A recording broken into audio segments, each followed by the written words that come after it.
I have a very vivid memory from my childhood, the KFC bucket on the dining table. It was almost a ritual. The smell of fried chicken filled the house, and the anticipation of grabbing that first piece, crispy and hot, was synonymous with celebration. It was the taste of a Friday night, of a birthday, of a night when no one cooked. Colonel Sanders wasn't just a logo. He was like a distant grandfather who brought us happiness in a cardboard bucket. Today, however, when I walk past a KFC, I feel a kind of melancholy. The restaurants look tired, often empty. And it's not just my perception. The king of fried chicken, the brand that practically invented fast food chicken in the United States, is crumbling brick by brick in its own country. To get an idea of the magnitude of the disaster, you just have to look at the numbers. In 2012, Chick-fil-A, with its famous sandwich and impeccable customer service, snatched the crown from KFC as the largest chicken chain in the United States. It was a hard blow, but what came next was even worse. A decade later, Popeyes, with its own viral sandwich, also surpassed it. And at the beginning of this year, Raising Cane's, a chain focused exclusively on chicken tenders, also overtook the Colonel. It is projected that by 2026, even Wingstop will have left it behind. KFC's sales in its home country are stuck at 2004 levels. It's a slow-motion free fall. But this is where the story gets really strange. While KFC is sinking in the United States, in the rest of the world, it's an unstoppable titan, a giant that dominates entire markets. How is it possible for a brand to be both a resounding success and a spectacular failure at the same time? How is the inventor of the game losing on its own turf? The answer isn't simple. It's a complex web of overseas success, negligence at home, a menu stuck in the past, and an identity crisis so deep it borders on the existential. Stay with me, because we're going to unravel the 5 acts of this corporate tragedy. A story that serves as a masterclass on how past glory doesn't guarantee a future, especially when you stop paying attention. Ironically, it all begins with their greatest success. To understand KFC's collapse in the United States, we first have to travel to Beijing in 1987. It was there that KFC opened its first restaurant in China, becoming the first major Western fast food chain to enter the country. They took advantage of being first movers in a brilliant way. They hired a team of McDonald's executives from Taiwan, nicknamed the Taiwan Gang, who understood something fundamental. You can't just impose an American menu on a completely different culture. So they localized it. Alongside the classic fried chicken, they introduced dishes like egg tarts, congee for breakfast, and fish and shrimp burgers. This strategy was a resounding success. KFC wasn't just selling food, it was selling an aspirational Western experience adapted to local tastes. They expanded aggressively across both large and small cities, becoming the first Western brand to achieve national scale in China. Today, KFC's business in China makes its US operation look like a corner store. They have more than 10,000 locations there, almost 3 times as many as in their home country, and generate 2.5 times more revenue. They have launched spin-off concepts like K-Pro, which sells salads and smoothies, or K-Coffee, which already has over 1,000 stores. KFC in China is modern, trendy, and a status symbol.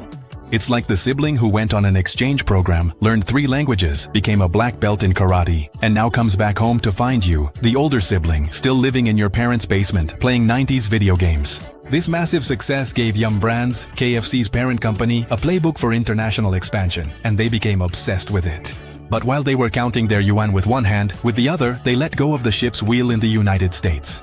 That distraction leads us directly to the second problem. One you can see, touch, and unfortunately, taste: the menu. KFC's bucket of bone-in chicken was revolutionary in its day. It was perfect for sharing with family, a complete and affordable meal. But consumer tastes have changed drastically. We live in the age of convenience, of food on the go. People want boneless products, sandwiches, chicken strips, wings. They're easier to eat in the car, at the office, or while you're walking. Bone-in chicken is slow, it's messy, it gets you dirty. In the last 4 years, the presence of bone-in dishes on fast food menus has dropped by more than 70%, while boneless options have increased by more than 150%. KFC, however, still clings to its bucket as if it were a sacred treasure.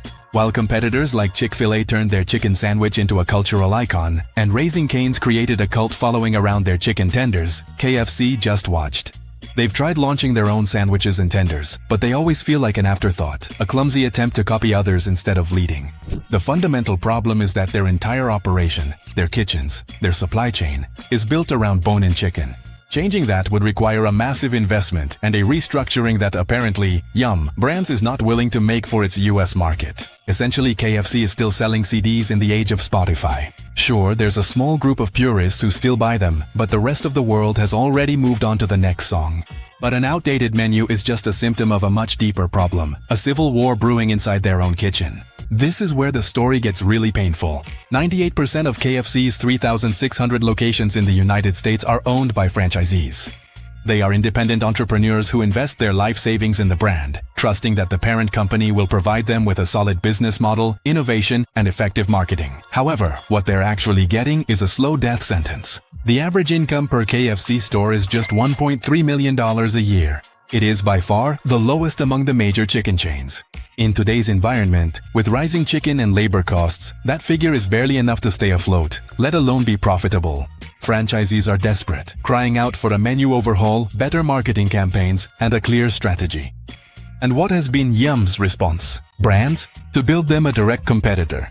In early 2024, they launched a new concept called Saucy. It's a modern, stylish chain focused on chicken tenders, with 11 different sauces, a nod to the original 11 herbs and spices.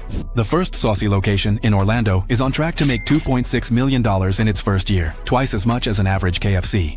Imagine being a KFC franchisee. You've begged for innovation, for a focus on tenders and sauces, and now you watch as your parent company pours all that effort, money, and the best locations into a new brand that's going to steal your customers. It's like your parents, instead of paying for your college, decided to have a new and improved child and gave them all your money. Sorry son, but the 2.0 model comes with better sauces. This internal betrayal is creating massive resentment and is reflected in an external marketing strategy that just screams desperation. This desperation has a name, Chick-fil-A. Ever since they lost the top spot in 2012, KFC has developed an unhealthy obsession with them. Their revitalization plan, called Kentucky Fried Comeback, seems to have a single goal: attack Chick-fil-A. They've launched comparative marketing campaigns, trying to position their sandwich as a superior alternative. But this strategy is a textbook marketing mistake. When you're the brand that's losing, directly attacking the leader only serves to reinforce their dominant position and makes you look small and desperate. It evokes that classic scene from the series Mad Men, where one character says to another with disdain, "I feel sorry for you," and the other responds with crushing coldness, "I don't think about you at all."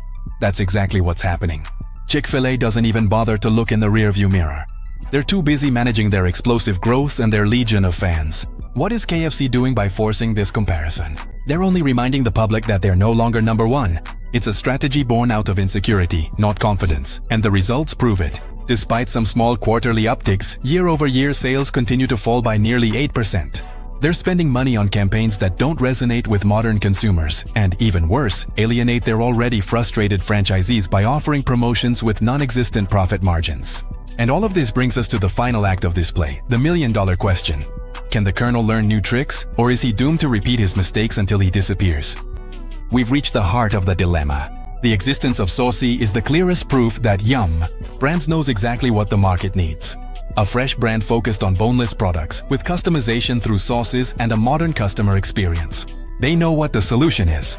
The problem is that they seem to have decided it's easier to build something new from scratch than to fix the old and rusty KFC machinery in the United States. It's a risky bet. Corporate history is full of the corpses of big companies that tried to launch a successful second brand from within and failed spectacularly. The closest case to success was McDonald's with Chipotle. But even there, Chipotle was already a growing entity with 14 locations before McDonald's invested. Yum Brands finds itself at a crossroads. They could be creating their next growth engine with Saucy, or they could be burning valuable resources that should have been invested in saving the brand that started it all. For KFC franchisees, the future is bleak in either scenario. The collapse of KFC in the United States won't be a sudden explosion, but rather a slow and painful fading away. It's the story of an empire that forgot about its capital, a giant distracted by distant conquests, while barbarians were breaking down the gates of its own palace. A lesson about how innovation, adaptation, and above all, listening to your customers and partners are not optional. They are the only recipe for survival. KFC in the United States isn't dying from a single catastrophic mistake, but from the sum of 1,000 small cuts. The arrogance of global success, the stubbornness of not abandoning an outdated product, and the betrayal of the very people who keep the brand alive day after day. But I want to know what you think. Do you think KFC can turn things around and stage a historic comeback? Or has the Colonel already sung his last song? And speaking of giants that seem to be losing their way and disconnecting from their customers, there's a very similar story happening right now. You have to watch this analysis. It's almost the same script, but with more drama and a lot less fried chicken. I promise you it's worth it.